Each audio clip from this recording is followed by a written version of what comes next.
Good morning students. कल मैंने आपको लाइफ प्रोसेस के विषय में पढ़ाया था। आज मैं आपको पढ़ाने जा रही हूँ। आगे मैंने आपको कल ही बोला था कि मैं आपको बताऊंगी कि हमारी लाइफ प्रोसेस के लिए एनर्जी कितनी ज़रूरी है। तो energy is needed for the life process, ये आज हम पढ़ेंगे। हमारी जितना भी लिविंग ऑर्गेनिजम्स हैं, है ना, उनको अपने ऑर्गन को वर्क करने के लिए, उनको परफॉर्म करने के लिए क्या करना पड़ता है? उनको एनर्जी की ज़रूरत होती है ना। और एनर्जी उनको कहाँ से मिलती है? फूड से। फूड जो है वो एनर्जी का सबसे बेटर या ऐसा सोर्स है जो कि जितने भी लिविंग ऑर्गेनिजम्स हैं उनको एनर्जी मिलती है। So food is a kind of fuel which provide energy to all the living organisms. Food वो ऐसा इस प्रकार का फ्यूल है जो कि सारे लिविंग ऑर्गेनिजम्स को एनर्जी देता है ना। और एनर्जी हमको कैसे मिलती है? So the living organisms use the chemical energy for carrying out various life process. Chemical energy जो है हमारी बॉडी के अंदर, केमिकल एनर्जी होती है, मिलती है, जो कि वो हमारे लाइफ को चलाने के लिए वो प्रोसेस चलता है। अब केमिकल एनर्जी कैसी होती है? अब देखिए, जैसे कि हम कोई भी भोजन करते हैं, जैसे कि मान लीजिए कि हम स्टार्च हमने लिया, फॉर एग्ज़ाम्पल भोजन में हमने स्टार्च लिया फूड में, और जब हम स्टार्च को खाते हैं तो वो स्टार्च किस में चेंज हो जाता है? हमारे मुंह के अंदर जो लार होती है, लार के द्वारा उसके अंदर स्टार्च में मिल करके लार और वो शुगर में चेंज हो जाती है। तो ये केमिकल एनर्जी, केमिकल चेंज होता है ना। और वो ही चेंज जो है, जो न्यूट्रिशन के द्वारा, जो हमारी बॉडी में अलग अलग न्यूट्रिशन लेने से होता है, वो हमारी बॉडी को फ्यूल प्रदान करता है, फ्यूल देता है, जिससे हमारी बॉडी के ऑर्गेनिजम्स वर्क करते हैं। अब जिस समय हम लोग सोते हैं, हमारी जितने भी ऑर्गेनिजम्स हैं उनकी लाइफ को चलाने के लिए क्या होता है? एनर्जी की ज़रूरत होती है। और जब लोग सोते भी हैं या रेस्ट कर रहे होते हैं, उस समय भी उनका हार्ट वर्क कर रहा होता है, ब्लड सर्कुलेशन होता रहता है, और क्या होता रहता है?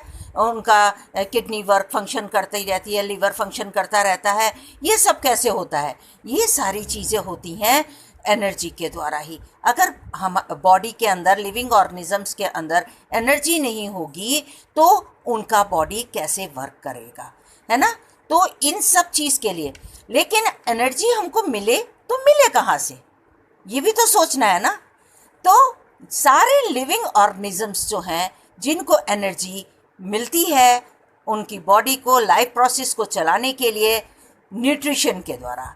सो फर्स्ट पॉइंट है जो एनर्जी देता है वो क्या है? न्यूट्रिशन। और न्यूट्रिशन जो है वो हमको किससे मिलता है?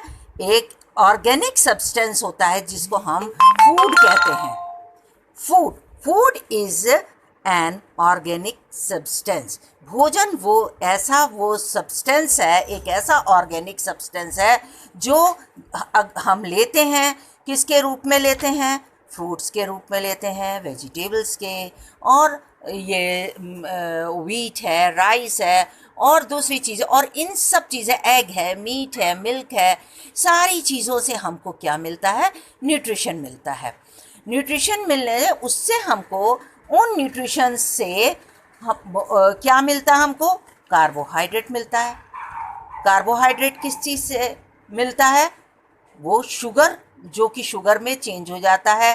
कार्बोहाइड्रेट जो स्टार्च होता है, जो होता है वो कार्बोहाइड्रेट में चेंज होता है। और कार्बोहाइड्रेट क्या है? शुगर है। समझ में आ गया ना। और protein, fat, vitamins, salt, minerals, ये सारी चीज़ें हमको किससे मिलती हैं? ये हमको ऑर्गेनिक सब्सटेंस से मिलती हैं। और ये ऑर्गेनिक सब्सटेंस जो हैं, जब हम इनको खाते हैं, जब ये हमारी बॉडी के अंदर जाता है, ये एक केमिकल चेंजेस आते हैं, और वो केमिकल चेंजेस जो होते हैं वो क्या करते हैं, वो हमारी बॉडी को अंदर जा कर के, और जो हम ऑक्सीजन इनहेल करते हैं वो ऑक्सीजन जो होती है इन न्यूट्रिशंस के साथ, जो न्यूट्रिशन हमने ली है जब वो हमारे स्टमक में जाता है, डाइजेस्ट हो जाता है, डाइजेस्ट होने के बाद वो हमारे बॉडी के द्वारा एब्जॉर्ब कर लिया जाता है, ब्लड में मिक्स हो जाता है, और ब्लड में मिक्स होने के बाद ऑक्सीजन भी ब्लड में जा कर के हमारे सेल्स के अंदर सब जा कर के वहाँ पर बर्न होता है। बर्न होने से जो उसमें एनर्जी गेन होती है वो एनर्जी हमारी बॉडी को चलाती है। प्रोटीन है, सॉल्ट है, वाइटामिन्स है, ये हमारी बॉडी के टिश्यूज़ और स्किन को, और जो भी हमारे बॉडी के मसल्स हैं या ग्रोथ में, इन सब में हमारी बॉडी में जा कर के ही मदद करता है। हमारी बॉडी को जो भी लाइफ प्रोसेस होती है उसको पूरा चलाने में ये सारी जो ऑर्गेनिक सब्सटेंस जो है वो जा कर के मदद करता है। लेकिन इन ऑर्गेनिक सब्सटेंस को हम कितने तरीके से ले सकते हैं, है ना? इसके मोड्स होते हैं। मोड्स लेने, न्यूट्रिशंस को लेने के लिए इसमें मोड्स होते हैं। अब मोड्स में ये दो तरीके के मोड्स होते हैं। एक मोड जो होता है वो ऑटोट्रॉफिक होता है और दूसरा होता है हेटेरोट्रॉफिक। अब इन दोनों मोड्स को हम अलग अलग तरीके से पढ़ते हैं।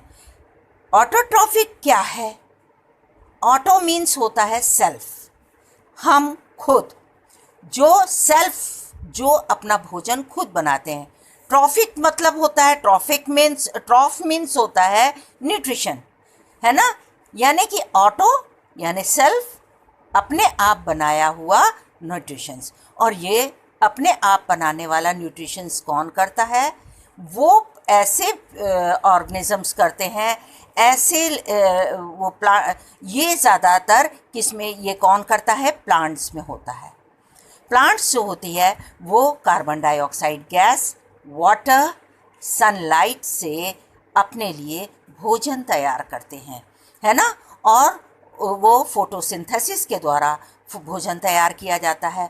और ये भोजन जो है वो क्या होता है, उसको क्या करा जाता है, वो अपना तैयार करते हैं, और उसी से फ्रूट्स होते हैं, फ्लावर्स होते हैं, उनका पेड़ बढ़ता है। ये जो प्लांट्स जो हैं वो अपने आप को ग्रोथ करते हैं और वो अपना भोजन खुद बनाते हैं। तो ऑटोट्रॉफिक मोड्स ऑफ न्यूट्रिशन क्या होता है? The word auto means self and ट्रॉफ means nutrition, है ना? दस autotrophic means self nutrition. Autotrophic का मतलब होता है वो न्यूट्रिशन जो कि खुद ही अपने आप अपने भोजन को बनाता है। सो ऑटोट्रॉफिक जो ग्रीन प्लांट्स जो होते हैं वो ऑटोट्रॉफिक होते हैं। क्यों? क्योंकि वो पानी की मदद से, वाटर, कार्बन डाइऑक्साइड गैस और सनलाइट के द्वारा न्यूट्रिशन बनाते हैं अपने प्लांट के लिए। उसको ग्रीन कलर जो मिलता है लीव्स को, वो किससे? फोटोसिंथेसिस के द्वारा मिलता है। और कुछ बैक्टीरिया भी ऐसे होते हैं जो कि ऑटोट्रॉफिक होते हैं। समझ में आ गया ना? कुछ बैक्टीरिया जो होते हैं जो अपना खाना अपने आप बनाते हैं ऑटोट्रॉफिक मोड ऑफ न्यूट्रिशन से, और वो बैक्टीरिया जो होते हैं, ऐसे बैक्टीरिया को ऑटोट्रॉफिक बैक्टीरियाज कहते हैं, है ना?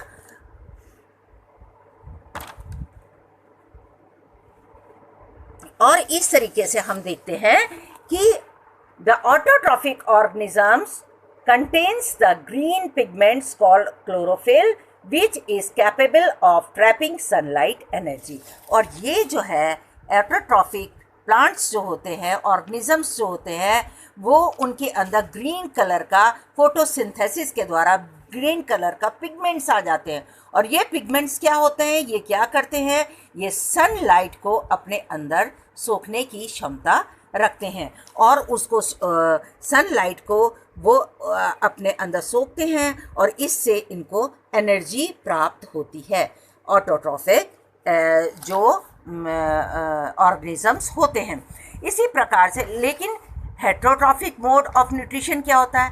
हेटेरोट्रॉफिक मोड ऑफ न्यूट्रिशन उसको कहते हैं जो कि ऐसे ऑर्गेनिजम्स जो कि दूसरी चीज़ों पे डिपेंड रहता है।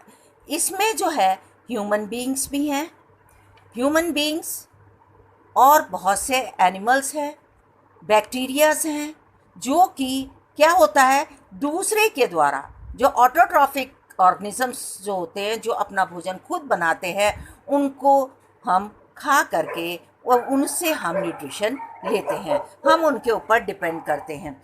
अब क्या होता है एनिमल्स में, क्या होता है जो ग्रास ईटिंग एनिमल्स होते हैं, जो वेज खाने वाले होते हैं, वो क्या करते हैं, उनका एक साइकिल बना होता है।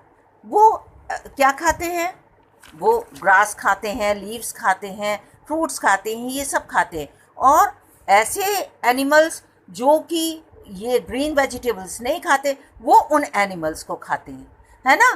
तो इस तरीके से, एक तरीके से, पूरी तरीके से जो हेट्रोट्रॉफिक जो मोड्स में रहते हैं ऑर्गेनिजम्स, वो जो न्यूट्रिशन लेने के मोड्स में वो जो होते हैं, वो कैसे ऑटोट्रॉफिक उसके ऊपर डिपेंड करते हैं पूरी तरीके से, और इसमें ह्यूमन बीइंग्स भी इंक्लूड होते हैं। So those organisms which can not make their own food from inorganic substance like carbon dioxide and water and depends on other organisms for their food are called heterotrophs, है ना, heterotrophs, है ना। all the animals are heterotrophs। क्यों? क्योंकि सारे animals depend करते हैं autotrophs के ऊपर। जो वेज खाते हैं वो भी ग्रीन वेजिटेबल्स खाएंगे, ग्रास खाएंगे। उनको ऐसे एनिमल्स खाते हैं जो कि ये जो है ग्रास वगैरह नहीं खाते। और ह्यूमन बीइंग्स क्या होता है, ह्यूमन बीइंग्स फ्रूट्स भी लेते हैं, वेजिटेबल्स भी लेते हैं, और फिश भी लेते हैं, एग भी लेते हैं, और मिल्क भी लेते हैं, हर तरह का भोजन लेते हैं। और लेकिन ये कोई भी भोजन वे अपने आप नहीं बनाते, बल्कि वो ऑटोट्रॉफ के ऊपर डिपेंड करते हैं। यानी कि पूरा भोजन किसके ऊपर डिपेंड करता है, और ये हेटेरोट्रॉफ का वो ऑटोट्रॉफ्स के द्वारा। यानी कि न्यूट्रिशन लेने के दो मेथड होते हैं, दो तरीके, दो मोड्स होते हैं। एक होता है ऑटोट्रॉफ, ऑटो मीन्स होता है सेल्फ, और ट्रॉफ्स मीन्स होता है, क्या होता है ट्रॉफ्स मीन्स, बताइए। ट्रॉफ्स मीन्स होता है न्यूट्रिशन। समझ में आ गया। इसी तरह से हेट्रो मतलब होता है, हेट्रो मतलब क्या होता है, अदर्स, जो दूसरों पे डिपेंड करते हैं। और ट्रॉफ्स मतलब होता है न्यूट्रिशन, यानी कि दूसरे वस्तुओं पे, दूसरी चीज़ों के ऊपर डिपेंड करता है अपने न्यूट्रिशन लेने के लिए, हेट्रोट्रॉफ्स। और हेट्रोट्रॉफ्स में जो न्यूट्रिशन लेने के तरीके होते हैं, वो the heterotrophic organisms can obtain its food from other organisms in 3 ways। 3 तरीके से वो लेते हैं। वो कौन कौन से तरीके होते हैं? एक तो होता है सेप्ट्रोट्रॉफिक न्यूट्रिशन, दूसरा है पैरासिटिक न्यूट्रिशन, और तीसरा है होलोजोइक न्यूट्रिशन। अब इन तीनों न्यूट्रिशंस के विषय में मैं आपको कल बताऊंगी। आज मैंने आपको क्या बताया है? आज मैंने आपको बताया है कि ऑर्गेनिजम्स को लाइफ प्रोसेस अपना चलाने के लिए किन किन चीज़ों की ज़रूरत होती है। पहली चीज़ जो है, वो सबसे बड़ी चीज़ जो होती है, वो एनर्जी है। एनर्जी नहीं मिलेगी, एनर्जी के बिना लाइफ प्रोसेस चलना बहुत मुश्किल है। एनर्जी पाने के लिए न्यूट्रिशन का होना बहुत ज़रूरी है। न्यूट्रिशन हमें किस चीज़ से मिलते हैं? न्यूट्रिशंस हमें अलग अलग तरीके के भोजन करने से मिलते हैं, और उन भोजन में हमको fat, carbohydrate, protein, salt, minerals और विटामिन्स, ये सारी चीज़ें हमें उन भोजन से, उन न्यूट्रिशन से प्राप्त होती हैं, जो हमारे बॉडी टिश्यूज़ को, हमारी स्किन को, हमारे ऑर्गेनिजम्स, हमारे बॉडी के अंदर के ऑर्गेनिजम्स को बनाने और उनको एनर्जी देने के काम में आती हैं। समझ में आ गया ना बच्चों? तो इस तरीके से हमने आज न्यूट्रिशंस को पढ़ा और एनर्जी के विषय में पढ़ा। लाइफ प्रोसेस को एनर्जी की ज़रूरत होती है। और हमने क्या पढ़ा? हमने पढ़ा कि हम न्यूट्रिशंस को कितने तरीके से ले सकते हैं, और वो न्यूट्रिशंस हम लोग कैसे, मोड्स ऑफ न्यूट्रिशंस दो तरीके के होते हैं। एक ऑटोट्रॉफिक मोड ऑफ न्यूट्रिशन होता है, और दूसरा होता है हेट्रोट्रॉफिक मोड ऑफ न्यूट्रिशन। और ये दोनों मोड ऑफ न्यूट्रिशन का मैंने अलग अलग आपको एक्सप्लेन कर दिया। ऑटो मीन्स होता है जो सेल्फ न्यूट्रिशंस जो बनाते हैं ऑटोट्रॉफ्स में, और हेट्रोट्रॉफ्स जो कि अदर्स के ऊपर, दूसरों के ऊपर डिपेंड करते हैं। अब कल आपको मैं बताऊंगी एक नए वीडियो में कि टाइप्स ऑफ हेट्रोट्रॉफिक न्यूट्रिशंस जो 3 तरीके के होते हैं, सेप्टोट्रॉफिक न्यूट्रिशन, पैरासिटिक न्यूट्रिशन और होलोजोइक न्यूट्रिशंस। ये अलग अलग इनके विषय में मैं समझाऊंगी कि ये क्या होते हैं। आज के लिए आपका ये है कि आप इनको अच्छे से समझ करके बार बार सुनिए और फिर इसको अपने अंदर रिवाइज कीजिए। ठीक है बच्चों?